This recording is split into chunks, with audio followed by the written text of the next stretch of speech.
folks, Ariel over here.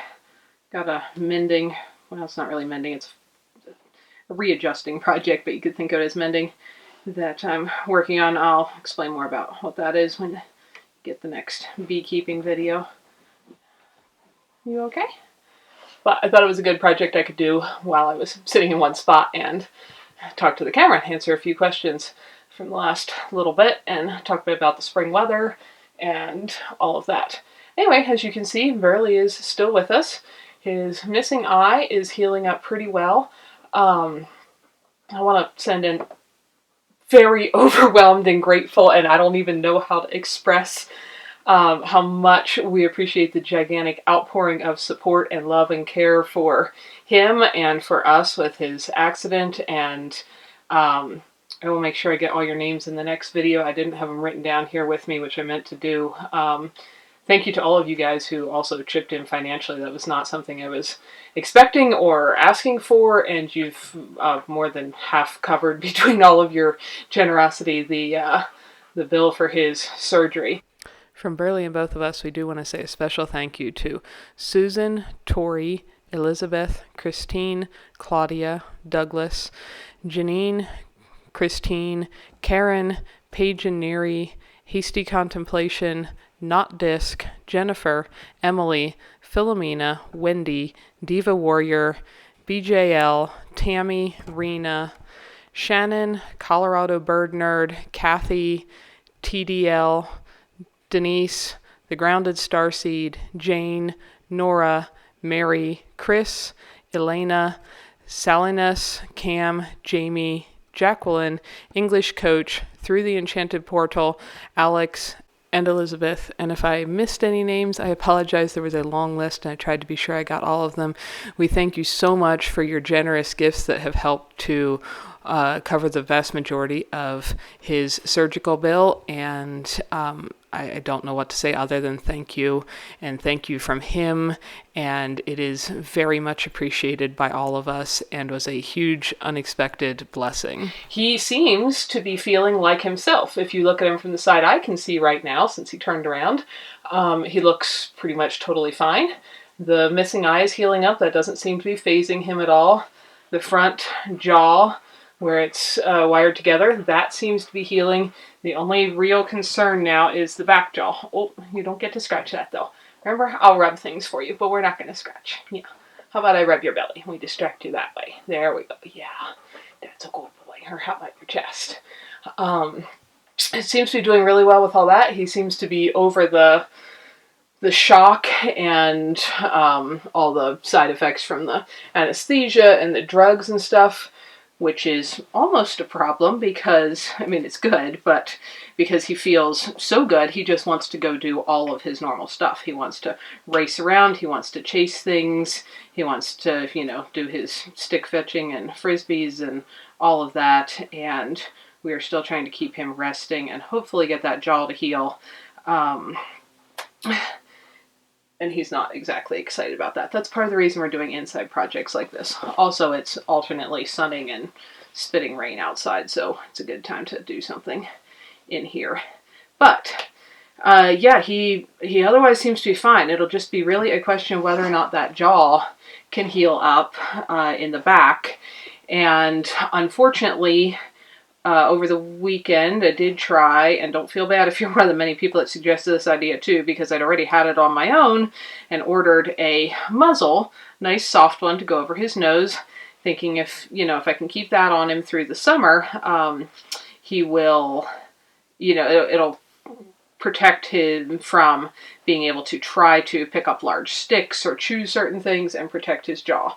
So on Friday, when it finally showed up, because nobody had one here locally, we put it on, we wore it for a few hours inside here. He wasn't super excited about it, but we just talked and acted like it was all normal and fine, and this is just what we're gonna do. And he took a nap, and then we got up and we went out and just walked down the property line together so he could pee and go to the bathroom. And he, putting it on him at all is something I will probably forever regret, but I got one that went from like just below his eyes, just not covering his eyes, the whole way down to just shy of his nose, so he could breathe and see, but that it held as much of his fairly long nose as possible to support that jaw as best as possible. It was soft and flexible, and he could open his mouth just a little bit to, pant and drink, that kind of thing. Anyway, he folded his, if you're thinking of his dog head and jaw here, neck back here, I can't do it. He's much more flexible than me. He folded his head the whole way down, rolled it on the ground, so he scraped everything this way because he didn't like the muzzle. He got it to pop off his top jaw and caught it on his bottom jaw, and it was still, clipped around his neck. I was right beside it in the split second before I could reach down and unpop it. That, of course, hurt because then it popped off his nose and jerked his broken bottom jaw, and he got his foot in and tried to pry it off this way.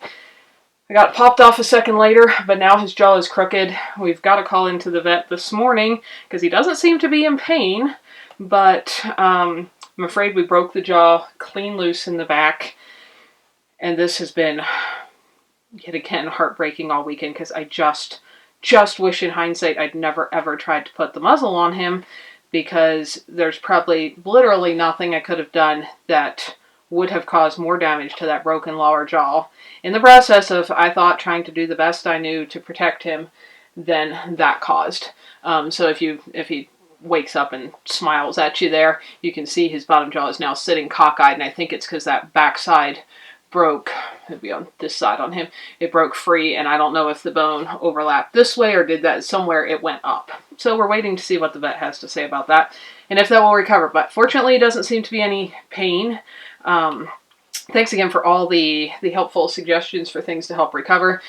He has been taking homeopathic arnica and such for the trauma and bruising since, immediately after getting back in my care from the hospital. He is now done with his rounds of painkillers and anti-inflammatories and antibiotics and all that. So we've got him a good doggy probiotic as well to help rebuild his gut. He has been taking comfrey in the form of Dr. Christopher's tissue and bone repair capsules, which is something I've used never before with a dog, but many times successfully with healing broken bones in humans, and quite a few of you suggested comfrey, and yes, that is well known. It's also called bone knit for a good reason.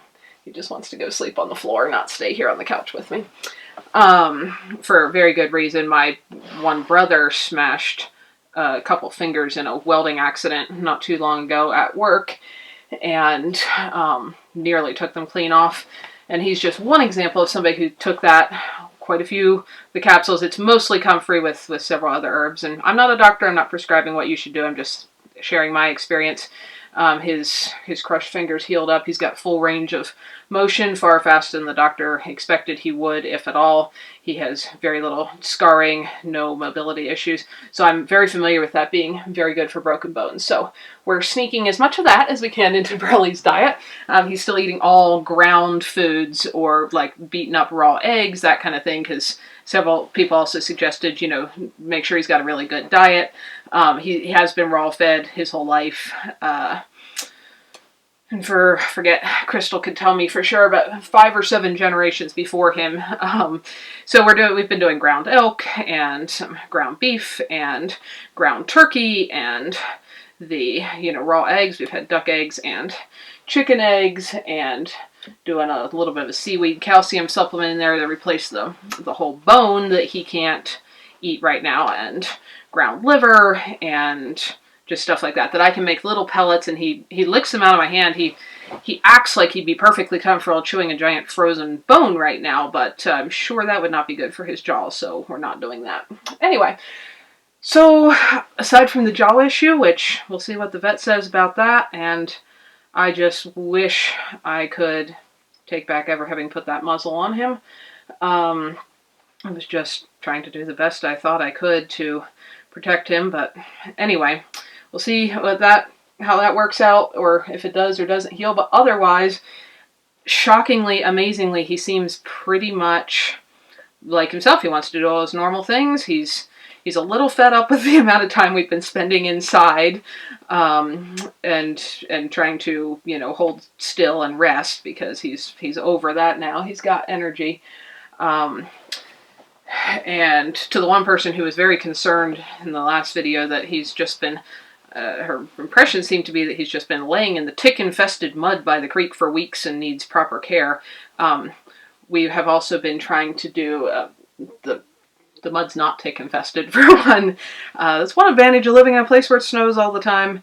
Very few ticks here. I saw one crawling on his fur once about 4 years ago when we were up in the mountains. Hadn't got, to biting him, and I found one on my leg a few years before that, again, hiking in the mountains once. I've never seen a tick on this property. Not that there couldn't be, but never seen one. And anyway, we have been also, to help his body heal as much as possible, doing things like what you might call grounding or earthing, being outside and in contact with the soil, which is normally not an issue because we normally spend a vast majority of each day outside, kind of no matter the weather. But that can help with healing. We've been playing various relaxing and healing frequency musics. He's been doing a few other homeopathic remedies. My personal doctor recommended a couple mineral supplements to help with speeding bone growth, so he's taking those. And anyway, we're doing everything we can think of and trying to keep him from being too active. But that's how he's doing, and just... Somebody told me if you don't know what to say because somebody gives you something that's so overwhelming, the only thing you can say is thank you. And all I can say is thank you to you guys for just the huge outpouring of support and encouragement that has meant a lot to us. I've tried to tell him how many people around the world care about him and are hoping he gets well. I don't know that he can understand that or not, but that, as well as the financial support, which again was just totally unexpected and just kind of overwhelming and a huge blessing, that has been amazing. So thank you. I don't know what else I can say. So that's how he's doing, and we'll just see. I'm maybe even expecting this video recording to be interrupted by the vet calling me back because I talked to his office earlier and he was going to call me. So we'll see, but that's how it's going right now. In other news, it's turned into spring in the past week and a half, 10 days or whatever now since his accident. When that had happened, we still had snow on all of the ground around here. And then we had a spell of 50 and some even close to 60-degree days. It hadn't been 50 according in the closest town, which is usually a little warmer than us, to the official weather reports since November 2nd. So that was the warmest it had been in a long time, maybe even longer at our place. And a lot of snow melted, as you might imagine. That was the other thing that's made getting outside and time on the ground without him getting into too strenuous activity difficult, because now it's not just nice and snowy, and it's not exactly nice and summery.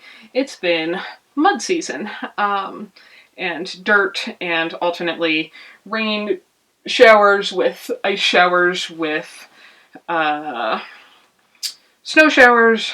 And so those few minutes where we were able to sit by the creek, I think we've gotten to do that twice now and enjoy the soft, moist earth and some pleasant weather for a minute was very lovely. We haven't had many of those yet for the year.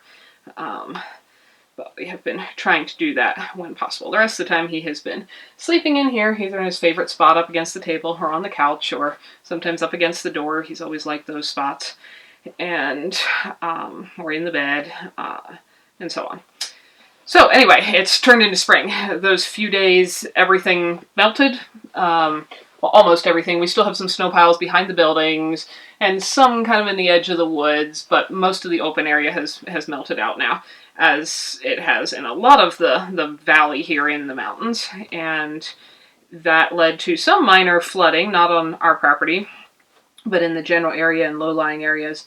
Runoff, if you're not familiar with life in snowy mountain areas, is typically when all that snow that you probably can't see out the mountain windows behind me up on the mountains comes down. That will often peak. I think I look back at photos in like mid-June is when it peaked on our last really big snow year. And that's when you get major flooding. Any flooding we've had so far, which again is not an issue at our place, just more in the general area and some roads and so on, the last big winter, it started melting in February, and peak runoff did not hit until mid-June. So things here started melting approximately 1 week ago, very, very late at this point. And so we'll see when peak runoff is. But the valley is almost melted out. You go up the, not up the mountain, just up the valley slope just a bit from us. There's still a good bit of snow. There's been some, water laying across our road, not right in front of our place, but just a little further on the road and so on, but nothing too major. And everything turned green like overnight. I think all the plants here in Wyoming know they need to hurry a lot, because when the snow does finally melt, they need to get to growing instantly, which is pretty much what they do. So I need to check one thing and be sure I'm putting this on the right direction now. This is a retrofit to make a zipper match something it wasn't originally intended to match. Anyway, so everything turned green around here. Well, by everything, I mean all the quackgrass, which is of course the one thing we don't want to have growing. I knew it was out there growing away under the snow. Pretty sure I could hear it all winter long growing, which you may think is an exaggeration, but it was actually. There was weeded clear patches of it last fall that, when the snow melted, were full of fresh roots and grass. So it was indeed growing under the snow all year. Anyway, we will continue to work to get that out of some areas so we can get some other more productive things growing. And the garden beds are clear of snow. So I probably, had I not been caring for Burley, I would have got the garden planted one of the days last week. I didn't, and I thought maybe I would today, but there's a pretty big black thunderstorm rolling in right at the moment. So I'm thinking possibly not today. I think they're actually calling for a chance for microbursts and such with this one, which is, think of a tornado except in a straight line, not twisting. It's very rare to get any twisting winds here in the mountains, but that could happen. And so I'm thinking it won't get planted today, but I'm hoping by the end of the week to get things planted, because the soil is bare and I've got everything ready to go. So that's on the agenda as much as I can between supervising Burley and then just all the spring stuff. This happens here every year, of course, in the spring, that the winter ends and spring shows up and you just are behind on everything. And that's kind of the way it is. And this year even more so than normal, because we had things started to melt so late, and so by the time they did melt, everything just took off like a rocket. So I've been trying to I got done around the tiny house here. Burley laid in the grass and watched me, because he enjoys that if he can't be chasing things. Got the, dead stuff cleared out of the flower beds, planter boxes around here. Got one out by our mailbox I need to get done. Got one in the kind of berry bush and strawberry bed beside the edge of the garden, where I need to clean up the dead stuff. I always tend to leave all of the growth through the fall. I think it helps protect some of our beneficial bugs, but also the plants themselves in our kind of harsh climate. So I always clean up last year's dead stuff in the spring. So I need to work on that as we've got energy. And yeah, we'll see what happens. Soil's fairly wet everywhere right now with the melt out of the valley snow. There are some places running water right now on the valley edges and hill edges that do not normally from the massive amount of snow. Several towns did actually break their snowfall records. Part of that is because, as I've talked about before, we had very, very cold and dry snow, just record-breaking cold, and so it just, everything that came down stayed, for one, and two, what came down was very dry, and so you get a lot more inches of snow when it's dry snow than you do when it's wet. So anyway, that's what's going on there. We are melted out here, and So now everything needs done for the spring. I'm trying to weed back quackgrass so that some of the trees and bushes that we've planted can survive without being killed by that. The honeybees are foraging and finding nectar and honey. I'll have an update about them as soon as I can get it put together here. All that stuff. Need to cut the rest of the firewood that we had under the snow all winter. Often I can do that a little earlier in the spring, and that's one of Clay's favorite things to work on as well. You can usually kind of do that when everything else is melting out, but you can't quite get to other spring projects yet because of snow.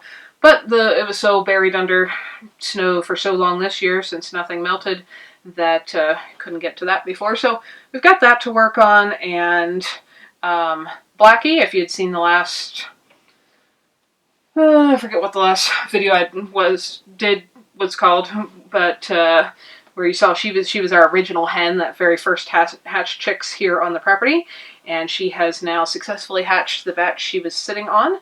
And so we have more little chicklets out there. And then Foggy, our hen who had just raised her below zero chicks in the middle of winter here, kind of. I mean, toward the spring end of it, but still very wintry. Her chicks are about 8 weeks old now and totally on their own. And, you know, they aren't entirely grown up, as you'll see, but they pretty much look like adult chickens, just small. She is sitting another clutch of eggs because she decided she'd like to do this again. So we'll see if she can be successful with slightly more cooperative weather to work with this time. So that's what's going on with the chickens. The kittens are growing fast. Both their parents are bringing in lots and lots. I mean, I knew they hunted a lot of rodents around here, the mice, the voles, the pocket gophers, etc. But I didn't quite realize how many they were getting every day until they started bringing some proportion, I don't know if it's all of them even, back for the kittens to play with and learn from. And there are a lot of rodents, so I'm very thankful for their work.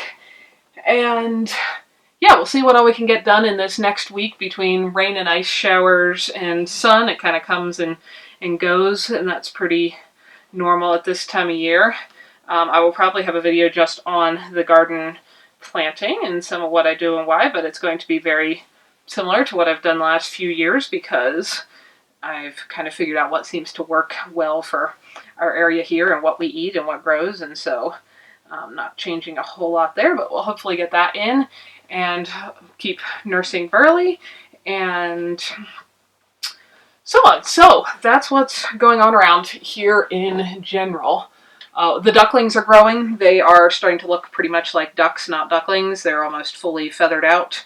They are no longer in the crate in the shop. They're out in the duck yard, and they are just starting the last 2 days now. I've let them be outside. I wanted them to be sure they got used to that being their home to come back to, but actually opening the door, just like we do with the chickens, so they can free range. Kind of like Foggy's 8-week-old chicks. They're still not ranging terribly far from their coop, which is probably wise, but they are enjoying running around, nibbling on the fresh green grass and whatever bugs and such they can find at this time of year and with this weather. So that is, I think that's all our critter updates. Tana's doing well. She's not in a lot of the videos still because she's with Clay at work every day because she's always spent her days with him, and she likes that because mostly what she does is nap. She's a lot older than Burley. Right now it'd be nice if it was the dog who wanted to nap all day, who needed to nap all day, but anyway, yeah, she enjoys her sleeping time.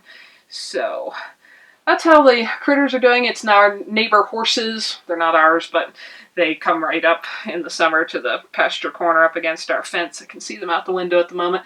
They're back out in that pasture where they couldn't be all winter because of the snow, and it's nice to see them back. The snow does get deep enough here at times that it, fully buries all fences, and I heard of at least one incident this year where mostly horses or cows or whatever don't leave their fences, even though they could just walk over the top of them. because it's deep, soft snow, it's hard walking, and where are you going to go there? You know, if you've got a person providing you food and water, you may as well stay there. So most critters do. But I did hear of at least one horse that search and rescue came and helped get unstuck after it just walked over the top of its fence onto the snow and off a little way before getting so exhausted by trying to wade through the deep snow it was just stuck. So that happens. Hopefully I'll have time here to get to one of our little local greenhouses and pick up a couple of the cabbage, cauliflower, broccoli, and onion starts. One of these days we will eventually have a greenhouse where I can start my own. I've tried to do it here in the tiny house before, and we just don't get enough light. That's one major disadvantage, even though there's 14 windows in here and it feels very bright, of having the is it the low E triple pane, whatever coatings they put on that to try to keep the sunlight out, means that even like very low light requiring houseplants that are sitting directly inside the window don't seem to get a whole lot of light, and veggie crops like that, they just get leggy. I tried it for several years. They just don't grow in here because not enough light comes through that glass. So go get some of those picked up and hopefully into the garden as well, because those are the things that I find best not planted, you know, direct sown from seeds. And it is getting pretty gusty windy out there.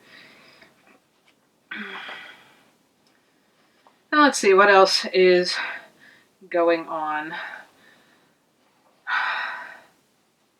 Feels like too many things to even think of everything. There's just all the little, this needs weeded and that needs taken care of and this needs emptied and that needs organized, and spring is always overwhelming, and it is nice after a long winter to have spring come. But I'll admit winter is my favorite season, as you probably know if you've been following along here for any length of time. And once again, welcome to the new folks. I still can't believe how many people watched that video review of my time up in the old clearing. That was by far more popular than I ever dreamed it would be. It was one that took me a while to put together because I had clips to collect and organize from over 8 years. So that one took me about a year of editing. That's longer than I've spent on anything else to get that all collected. But it was some very, very good memories up there. Anyway, what I was saying is winter is my favorite season of the year. And at this time of year, all the spring and summer work looks so overwhelming that I almost think, boy, it'd be nice if it was just winter again, because then we could relax a little bit. But yeah, that was, I was glad so many people enjoyed that. And for those of you who aren't so familiar with the history of how I got to here, and for the good handful of people who said, well, I would have just stayed in that clearing. I would have bought that. You could have. I was, doing work for the folks who owned it in exchange for parking there. You could have bought it. The property is just sold. If you can close cash deals for a little north of $50 million, then you could have bought it, and that probably explains why I didn't. I don't know the exact price it closed for. I know it was listed for sale for $58 million, and they closed at some mutually acceptable price to the children of the folks who had let me live there, who are now deceased. So anyway, that video is kind of a little goodbye to that whole era of my life, because with new owners, I doubt I'll ever be back there again. So that was that. But there are some different things about this place. There are some things that are more challenging. There are some things that are easier. But overall, I'm very happy with where we are in life and what we're doing. So that's kind of a spring update. I'm trying to think what other I need to do. I've been meaning for several months to get another live stream done with just all the questions and answers, because I really like to answer everyone's questions, and I just can't get to typing answers to all of them. I had to quit that when I was trying, and it was taking me 4+ hours every single day, 7 days a week, and I couldn't stay caught up. And so I'm like, I just can't do this. So if you got questions, first, I highly encourage you to check out any of I've tried to have everything as organized as possible. There's playlists by topic, so if you want something on gardening or cooking or ducks or whatever, bees, look up those playlists. If you want a specific thing and you think, oh, did Ariel ever grow garlic? Just go to the channel homepage, or just write to pre-search or DuckDuckGo or Google or whoever you use and type in Fineth bees or whatever you want to look up, or garlic or something, it'll probably pull up all the videos on that topic. But if you've got other questions that I haven't answered, I will continue as I have time trying to do videos answering those questions. So put them in the comments, and even if I don't type a reply because I simply can't get to all of them, please check back. I do try to semi-regularly get to doing live streams where we often have somewhere between 1 to 2 hours of just question answering. And I will continue to do that as I have time. If the weather's really crummy the rest of this week and really sleets a bunch of icy snow, maybe I'll have time to get to one later this week. I'm not sure. But that's what's happening around here. So thanks again, everybody, for your lovely care and kindness and just outpouring of support for all of us here. And from a windy, spitty, gray spring day in Wyoming, I hope you're having a wonderful spring at your house from all of us. And I'm going to see how many of these projects I can get done today. So you have a lovely day yourself. We hope you enjoyed it. Come back next time for more adventures. Thanks for watching.